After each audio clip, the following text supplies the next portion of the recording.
It's so lovely to chat to you, Canadian to Canadian. I've been such an Yes. admirer of your work, and I think it's so important to see Canadians on the big screen and in theaters like this. So thank you for bringing another masterpiece to our theaters this Thank weekend. you. Oh my God. Yes, Canadian to Canadian. I learned about the thing, the elbows up.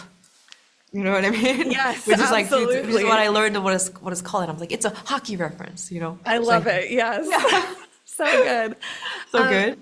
I loved Past Lives. I loved that film so much. And something I was looking for in Materialist that I found immediately in the film was this idea of your philosophy background coming in to your Yeah. script and these questions that you're posing that are so hard hitting but explored so gently and lovingly with these characters and in the story. And I've always wanted to ask you in your writing process, this is a bit of a chicken and an egg question, but these questions that you want to pose and the characters and the setting of the film, how do they come together? Is it kind of all at once or does one inform the other? Well, I feel like it usually comes from the story and character first. And then I feel like usually the thing that really fascinates me about the story or the character is going to be something that I want to talk about. So it's kind of, yeah, it is a bit of a chicken and the egg, but I feel like, because we, of course, we have so many thoughts and so many philosophical relationship to the world, and there's so many ways to really like live our lives, but it doesn't really become something that can become a movie until it becomes a story and characters. So even though I have always thought, because I worked as a matchmaker for about 6 months, and I always knew, even leaving that job, that I was like, I just know one day I'm going to write about it. And then I think that I've tried to write about it for a long time until, and I didn't really know how to crack the story until I met Lucy. You know, and I was able to write Lucy, and then I was then able to write Harry and John, and I think that in doing that, that's how I could figure out how to talk about the philosophical thing that I wanted to talk about. Yeah, yeah. So interesting. And I really love how literal the questions get from the characters and us, as well as in more thematic elements in the film. And Dakota Johnson just did an interview with Amy Poehler where she was describing this process with you, where you went line by line through the script, talking about the intention of the words and the intentions of the lines. Could you talk a little bit about that process? And is that something that you repeated with Pedro and Chris as well? Yeah, I feel like all of them, every single line was at least discussed at length, right? So, I mean, and then of course, I think that that's what I call rehearsal. We don't really do, we don't like read through the whole thing in that way. We just talk about every single line that's there. And then of course, there's gonna be questions that get raised, and then we'll talk about it.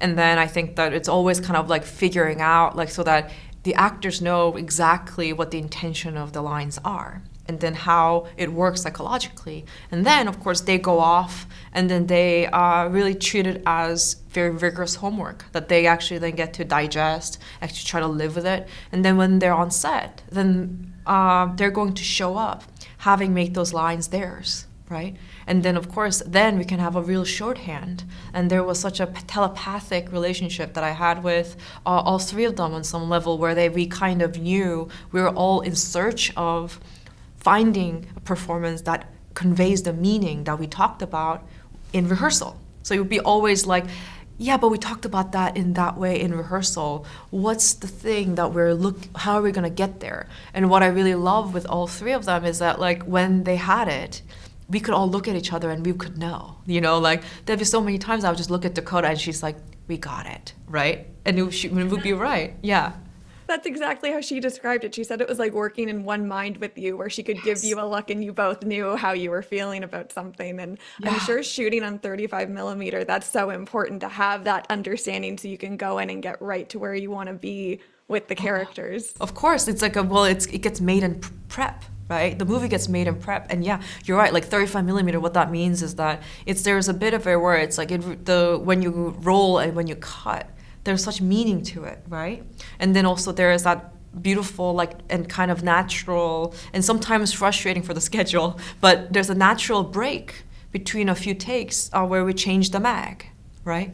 And what's amazing is so much of the conversations about their performance, conversations about characters, even the philosophical conversations, they happen in the, somewhere between 5 to 8 minutes that we're changing the mag, right? Sometimes it's a little faster and we're like, oh, we wish we had like 1 more minute. I wish it took them a little longer.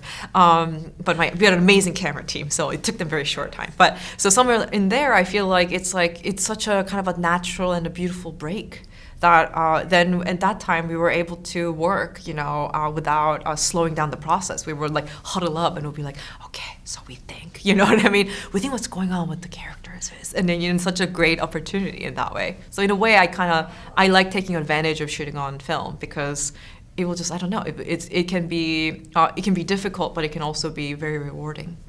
Absolutely. And I was so happy to see you return to the 35 millimeter because I feel like when we look at what makes directors great, and there are directors that you match to like their technical approach. For me, you and 35 millimeter is such a match made in heaven. It's a matchmaker's dream come true. So I wonder if you have thoughts of returning to 35 millimeter, or are there other things that you want to play with moving forward? Well, I feel like when it comes to that, it always has to be connected to the story itself. Because I feel like in both cases, like there was always a philosophical reason why we were shooting on 35 millimeters. Like with Xavier, my DP, Xavier Kirchner, my cinematographer, the way that we talk about it always is that, well, the way we shoot it, the format of it has to always reflect the movie that we're making.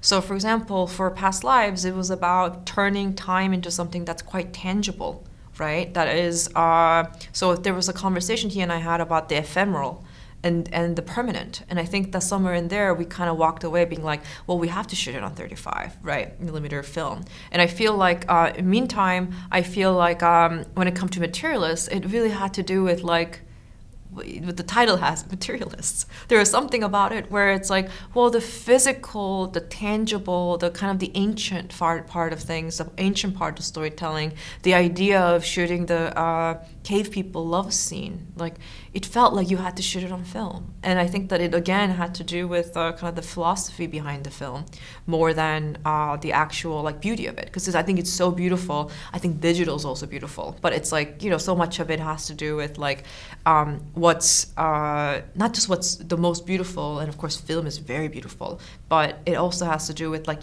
but does it also align, does the format actually align with like the story and character and what the movie's about?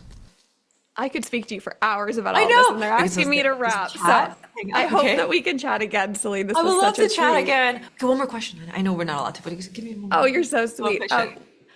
One scene specifically where I thought the 35 really shined was in Harry's apartment with the hallway. Both the scene with Harry and Lucy, and then on the opposite end of that scene coming back towards the door. I'm trying to ask this without spoilers, but you really captured that sense of timelessness that 35 really provides. So I wanted to ask you about that scene specifically, and was that exactly as you envisioned it, or did you kind of find some elements of that scene when you were on set and you had the lighting done and you could see that hallway for yourself, like in person? Well, I feel like that scene, of course, is so connected to the architecture of the space, right? It has to do with like, so it was kind of amazing because I feel like you walk into spaces and you're trying to think about all the shots that you need to play the joke, because the joke is that it is a spectacular apartment and that she is not just sleeping with Harry, she's also sleeping with Harry's apartment, right? So a part of that joke has to land, and we have to find the sense of humor in the way that that space is. So when we walked into that space, it was amazing because immediately we had such an inspiration. We were like, oh, this is how we're gonna play this joke. So, and then we were running around putting together the scene that way. So I think in that situation, we were only dreaming about what it could be, and also only having the goal for what we wanted it to be, which is that it's a funny, sexy scene, right? That's the idea. So how do we find a space that you can shoot in a funny and a sexy way? And I think in that way, we were hoping that we meet the perfect love of our life, the perfect match for that joke. And then when we saw the space, we were so inspired because we saw like so many opportunities to be able to play this joke, Yeah.